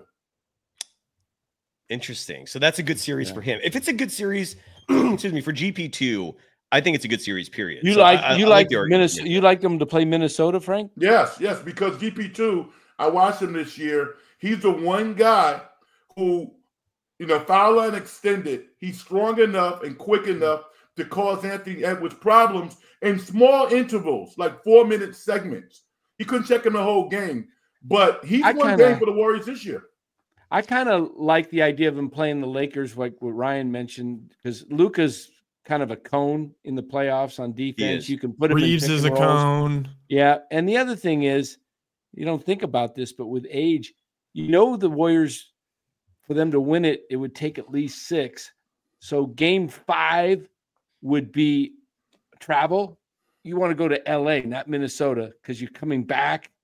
You know, that has a lot. That trip to Minnesota, if they play 7 in Minnesota, I mean, that's a lot of travel. 5, 6, and 7. It's every other. Each other game is at the other court. You know, this season, to me at least, feels like the T-Wolves were going to fire in the playoffs. Like, I bet on this. This was not about the T-Wolves regular season. Right. This was about last year was about the T-Wolves regular season. This year's about the T-Wolves postseason. Good call. And they also have a very, you know, they blew last year. Weren't they up 3-1 or something and lost to Denver? Were they up? No. T-Wolves beat Denver. No, who were they up 3? Weren't T-Wolves up on somebody? Or no, they ran out of gas versus the Mavs in the conference finals. Okay, against the Minnesota Mavs. scares me, man. Frank, I hope you're right, dude. You've given me the most comforting words about the Warriors potentially playing Minnesota in the second round, because they scare the shit out of me. So I mean, they scared me too. The Warriors are a much better half-court defensive team than the Lakers. The Lakers are a pathetic half-court defensive team. And JJ's trying to run zones and this and that. But, I mean, look at tonight. They're losing at home. I mean, they might win, but they're losing at home right now by 10 points to Minnesota in a game that they got to win. Did you guys see JJ Redick kind of get upset pregame press conference? Like, yeah. Are you saying because I'm inexperienced that I don't talk to my assistant coaches?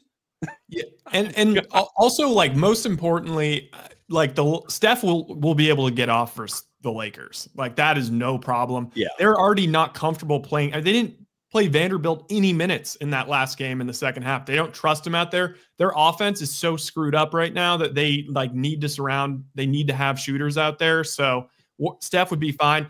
I think Steph is going to just be in a world of trouble versus the T-Wolves.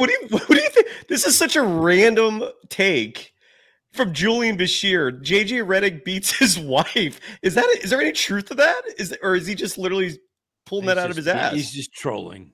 Okay, he's trolling. All right. Well, JJ Redick is a fascinating individual to me. Like, I don't know if you remember all those appearances he made on First Take. Like, he would take those arguments seriously. Like, you could see his face getting all like really into it. Dude, he's a jackass. He's a total jackass. This is what he is. He called out Dog. He called him a racist. I mean, he was a train wreck. Yes. He I mean, come on, man. I mean, you know, to me, when you start throwing that around on national television, I mean, it's time to find a new job. It's just crazy to me. JJ Redick, he played at Duke. And he used to be a party animal. Like, I think he went. Anyways, back when I was doing the Extreme Scene, this was a show I was doing Saturday nights on KNBR, sometimes 680, mostly 1050. I remember that show. I'm one of your fans. Go ahead. Yeah. So and JJ Redick, I kid you not, was a guest on one of those shows, and he has nothing to do with skateboarding or surfing or any of the stuff we were talking about. But he was friends with one of my close friends who's a pro surfer, and he comes on the show and just for like 15 minutes, all we're doing is talking about frat parties and just social. The person he was and the person he is. It's wild to see someone evolve like that as an individual, because I would have never guessed he would become the head coach of the Lakers. I'll leave it at that. You guys had a lot of cool guests on that show. I just like that. Yeah, we did. Good. That was a long time. I think Larry was a guest on that show once. The extreme scene, man. I mean, I remember Ratty used to talk about it all the time. He did. He came all the time. Come on. I mean, Cyrus, you're right. It's extreme, right? I mean, come on. I miss Guy Radnish, man. I miss that dude. I mean, there's Cyrus. He's all extreme. Come on. Larry, I love when you give me an excuse to play this clip because I love it. Oh my God, that is funny. Even if I don't know, it was funny to me. All right, anything else? Are we done? Are we good? Like I can't think of any other topics. I feel like we've exhausted everything. We could talk about.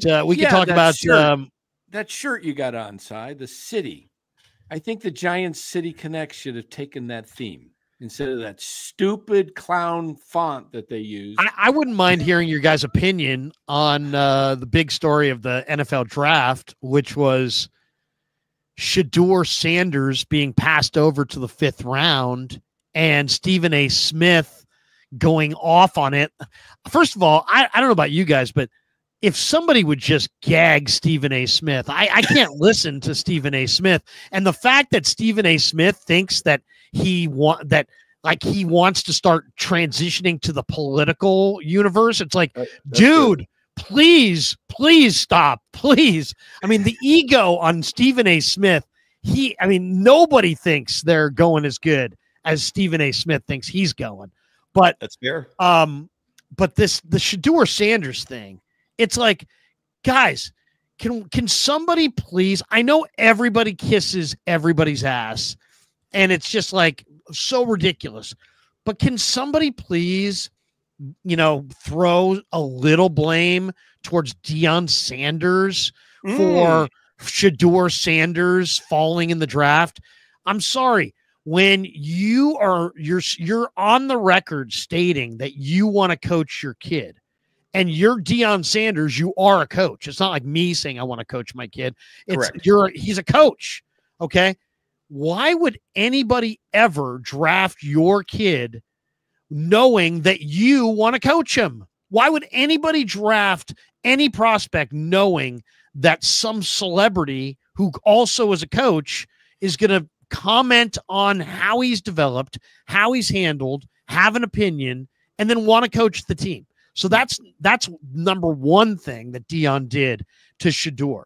Number two is they totally backhanded all these teams that were going to draft him by suggesting he wouldn't play for some of those teams. The teams that he didn't want to play for are the same teams that didn't draft him because he basically said he didn't want to play for them. So, I mean, it's like, instead of blaming the NFL just told you, hey, you're not that great, and you have this sense of entitlement, and you think you're better than you are, and your dad wants to coach you, and you're not that fast, and your arm's not that great, and you're not that good. So instead, it's like, no, the NFL, got together and they colluded against Shedeur. No, they didn't. And all these other quarterbacks are better than Shedeur. Yeah, and the fact that whole conversation that he had with Cam Ward about, let's do a video together, and Cam Ward's like, I'm a football player. I want to play football. Don't you like to have fun? I have fun playing football. It's like, you know what? I think Shedeur and Deion made 4 or 5 really bad decisions. Own it. Own your bad decisions. Instead, blaming other people, pointing the finger, suggesting there's all these nefarious things going on. I'm just so tired of it. You're not that good. That's what's going on. And the league just told you as much. I wonder how much his when the NFL looked at his films and saw that, Wait, he has a 74% completion record. Yeah, but he won't throw the ball away, and he'll take the sack.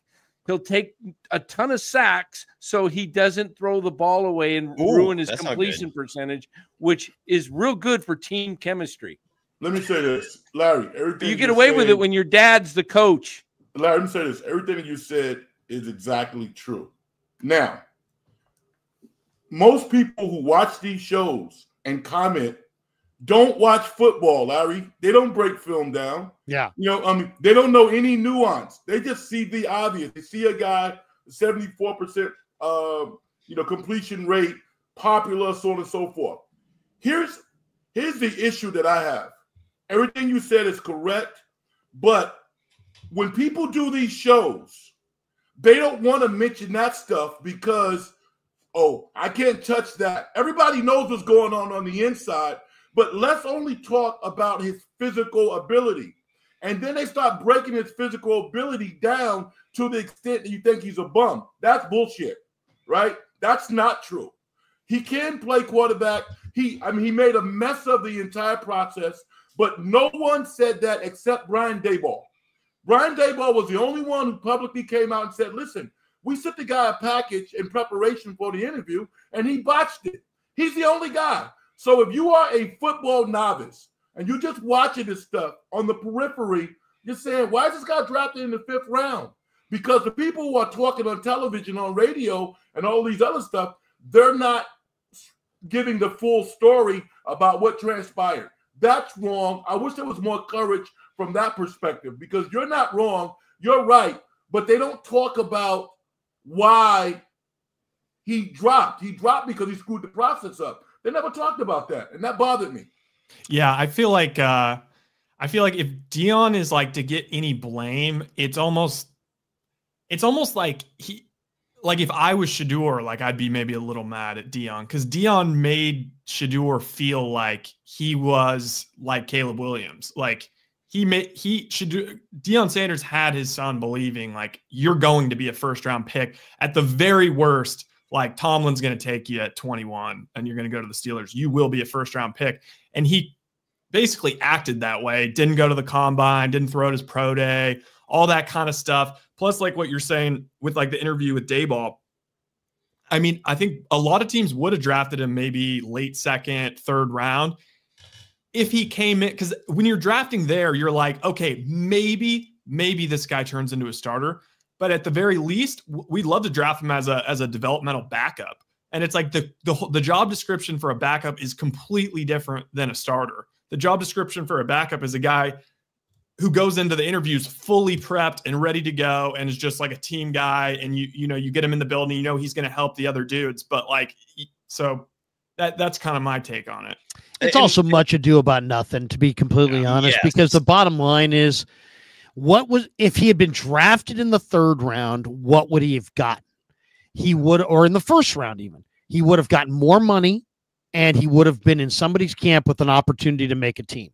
But if he played horribly, he would also be subject to being cut. Well, he doesn't have all that money now, but he's got the same opportunity that he always had. Mm-hmm. He's going to go to Cleveland. He's going to compete for that job. And if he's good enough, it's a merit. That's what I love about sports, is that sports is a meritocracy. It's a legitimate meritocracy.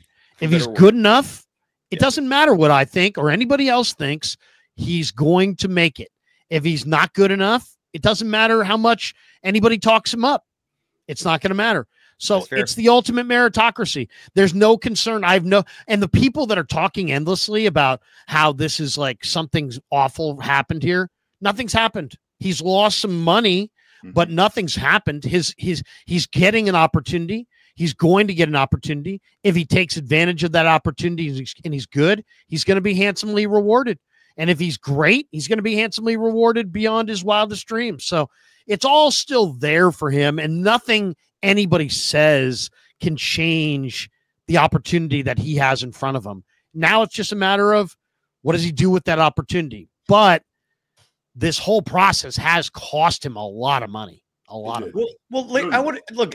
I don't understand why Mel Kiper Jr. has the influence he does, but I think a huge reason he obviously doesn't have much influence because he compared him to Joe Montana, and the league said, "Screw you and your Joe Montana." He's going in the 5th round. My point is not his influence on front offices; it's his influence on the public. And like you said, he was hyping this kid up tremendously. I don't follow football anywhere nearly as closely as you do. But when I was watching the draft and Mel Kiper's on ESPN saying like, you know, he's like the top prospect left, and that just is all that keeps showing up over and over. It starts getting in people's minds like, why is this guy getting screwed over? The explanation I heard that makes the most sense to me is that this is a guy who does have baggage, for better or worse, and the baggage is he was a starter in college. He grew up around notoriety. So maybe he has an ego, but more importantly, he has the cachet of a starter, and you don't want that for your backup. Like if he ends up being a backup quarterback, the last thing you want is your backup quarterback being the story, like taking any attention in terms of the overall narrative. Like Brock Purdy's backup this year is going to be Mac Jones. I highly doubt there's going to be much discussion about Mac Jones unless Brock Purdy plays like shit. But unfortunately, with Sanders, I don't think it matters how good or bad the starter's playing. You're still going to hear a lot about Shedeur Sanders, and teams just don't like that. And I don't know if that's Sanders' fault, but that's the reality of things. But Mel Kiper, I think there's a lot of truth in that. There's a lot of truth in that. I mean, I don't know if it's right, but there's a lot of truth in that. You know, there's an old saying: the backup quarterback should be seen and never heard. Yes, exactly. And you're not going to get that with Shedeur. You're not going to get that. And I think that was lost with the Colin Kaepernick stuff, right? Because everyone immediately is bringing up Colin Kaepernick, even though at least to me these are two completely different situations. But Kaepernick's another one. Like, he would have been a distraction no matter who signed him. I'm not sitting here defending him being blacklisted, but at the same time, it's like I could understand some teams going, do we want someone who's getting like this much attention as our backup? Like, I could understand that to a certain extent. But I will say the opportunity meritocracy stuff you were saying, Larry, I agree with. It does suck for him though, because he landed in a lot of money. Well, the money, but also he got drafted to a place where the path is going to be kind of brutal. I mean, he has Dylan Gabriel in front of him. He's got Kenny Pickett in front of him. He's got Joe Flacco in front of him. He's got the artist formerly known as Deshaun Watson hanging around. Did they draft another QB ahead of him? Yeah, Dylan Gabriel. Yeah. And I what it seems like to me, I mean, I don't know if you guys saw that like shot of like the Browns front office room. I mean, every time there's a draft pick, they pan to these guys and they're all like, yay. And they all just look like they were horrified, which tells me, okay, Dylan Gabriel was their guy. And Haslam made them pick Sanders. Yeah. By the way, the lead between the Lakers and T-Wolves is down to 5. So we got a good game there. Wow. As young. Wait, how much time left in that game? Good question. I don't have an answer. I think it's late third quarter. Last time I saw 7:22 left in the third. Oh, a lot of time left in the third. Okay, so there you go. Well, how do you like? Any news on Brock Purdy before we go? I mean, is he gonna get signed? What's going on? Oh, he's definitely gonna get signed. I mean, you know, it's like there's a lot of speculation. Some people say it's not close. Other people say it is close. I'll tell you. I'll say this: he's getting signed for. Well, more, you know, beyond the price tag, I think as far as the timeline on it, the Niners have phase 3 of OTAs in May, and I forget the exact date, but it's the first time that the whole team will be on the field together. And they have like a rookie minicamp May 8th and 9th, but then they have like they have a bigger minicamp that's not their mandatory, but they'll be on the field, the entire team. That's the deadline. That's the day he wants to be out there. He already attended the meetings, but his agent's not going to let him get on the field until the deal's signed. But I think he's going to make his agent wrap it up by the time the Niners are ready to hit because he doesn't want to hand Mac Jones the keys to the team and have him run the thing. So I really think that Brock Purdy is going to tell his agent, I want to be signed by the beginning of phase 3 of the OTAs. And my belief is when they hit the field, he'll be out there with them. This talk that it's going to run into July and training camp, I don't buy it. I think it's going to get done in the next few weeks. You make an excellent point, Larry. I think you make an excellent point because whatever he signs for, if he gets $10 million less, right? He still has millions of whatever his number was. Say it 90 million guaranteed as opposed to 100 million. And this is why agents are important. Rich Paul of Clutch Sports, when Draymond Green switched agents, right? And he was negotiating with the Warriors, there was talk that Draymond could get 100+ million. The Warriors offered Draymond, and this was the owner, right? This was Lacob. Lacob said, we're going to give you $100 million, right? Rich Paul got that deal done, right? Know what happened after Draymond signed that contract? He broke his wrist. He was out for the entire year. And that allowed them to draft Wiseman and some of these other cats. Brock Purdy, if he's smart, he's going to look at all of these numbers and say, you know what? What do I have in my hands right now? Do I have 90 million am I going to hold out for 100 million? Or do I have 90 million guaranteed that I can put in the bank right now? That's when agents and clients got to really be in tune to each other. I think Brock Purdy also is aware that he's in a really good spot. Absolutely. He's in a good spot on a good team with a good offensive coach. But guess what? That's also a good spot for Mac Jones. So if he decides he doesn't want to play, doesn't want to show up, and Mac Jones goes out on the field, there's a very good chance that Mac Jones is going to play the best football he's ever played for the 49ers. And then what? Yep. So if you're Brock Purdy, I would say you have a vested interest in making sure that we never find out how good Mac Jones really is. Well, not to mention, like, I don't know about you guys, but I'm intrigued at the idea of Kyle Shanahan finally getting the QB he supposedly really wanted in that draft 2-3 years ago. I want to see Shanahan do some magic with Mac Jones. And you're right. And Larry, I wholeheartedly agree, or whoever said it, that I don't think Purdy wants to sit there and watch Mac Jones getting coached by Kyle Shanahan, because if that works out, his leverage is gone. Poof. So what do you think the number is going to be, by the way? 45? Is it going to hit 50 annually? You know, it's going to be way over 50. It's going to be way over 50. Wow. Yeah, way over 50. 55 is my prediction. Okay, so to me, the Goff contract is the comparable contract. That's the contract that I think makes the most sense as far as if you're looking for a comparable, contract. And Goff signed 4 years, $212 million with $170 million guaranteed, $53 million AAV. Okay, so if you account for cost of living increases, because that was signed a while ago, that would make Purdy about $57.9 million AAV. And if it's a 3-year deal, it could be 3 years, 173. If it's a 4-year deal, it could be 4 years, 231.6, something like that. But my guess is he gets the Goff deal with cost of living adjustments.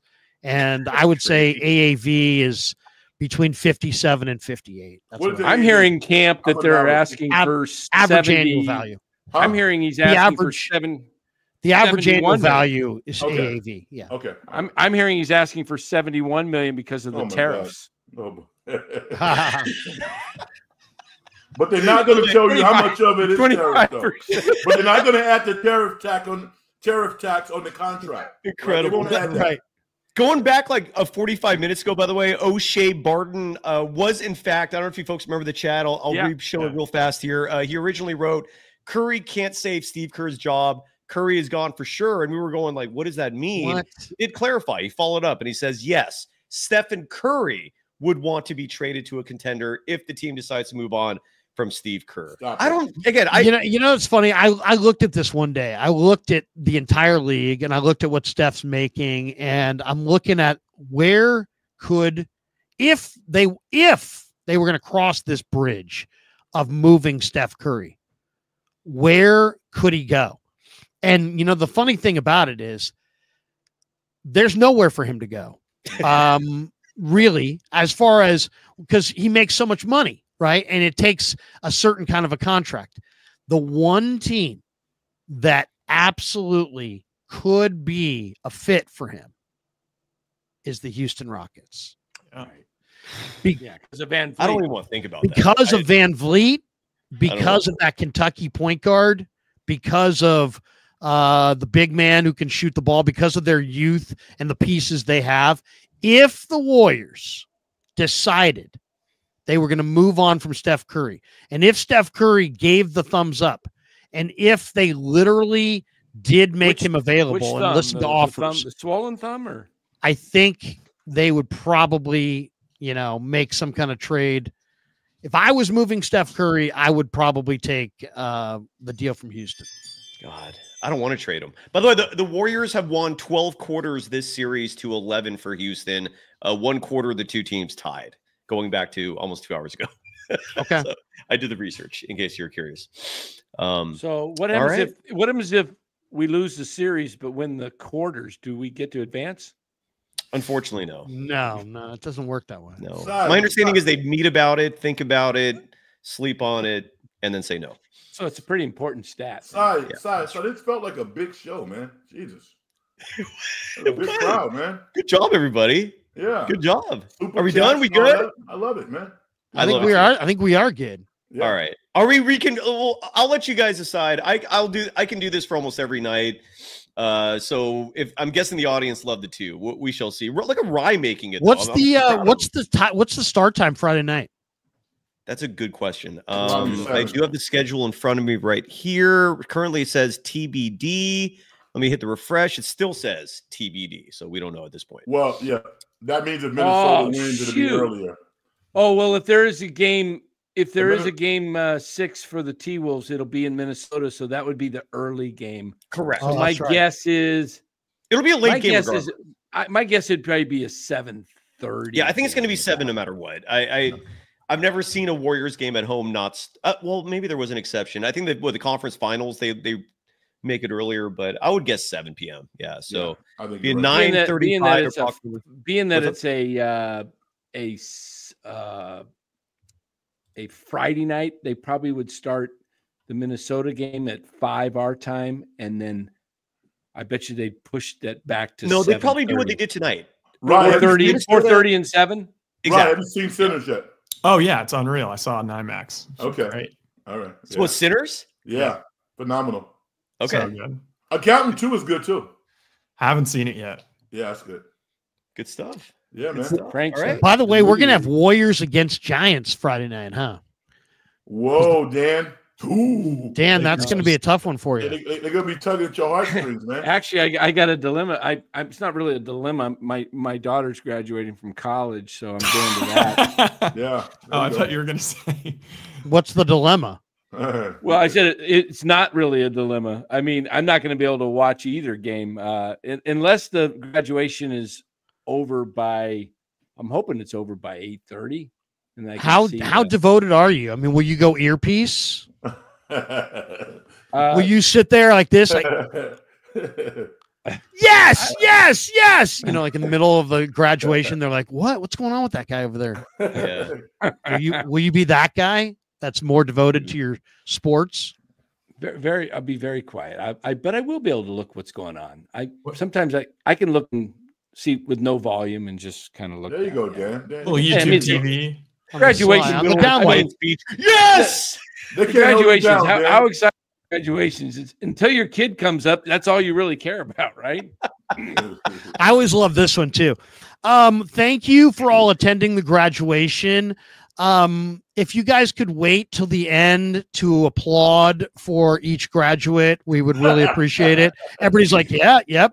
And then Leo Johnson. Woo, Leo! Way to go, Leo! Man, never thought you'd make it, bro. I mean, it's like that's never stopping either. I mean, it's like immediately everybody starts. That goes forever. Yeah. By the way, I agree with Julian Bashir, who writes real fast that Michael B. Jordan, who stars in Sinners, should be the next Black Panther. I feel like that goes without saying, right? I mean, you could figure it out pretty easily with the multiverse stuff to script it and make that a reality. I think he alluded to that too. in an interview recently that he might actually be the Black Panther. Yeah. I mean, Frank, you're a huge movie buff. I mean, would you like that move? Absolutely. And I mean, the move that I really like is Ryan Coogler getting the rights to Sinners 25 years from now. Yeah. You know, that's big time, man. Yes, so, it is.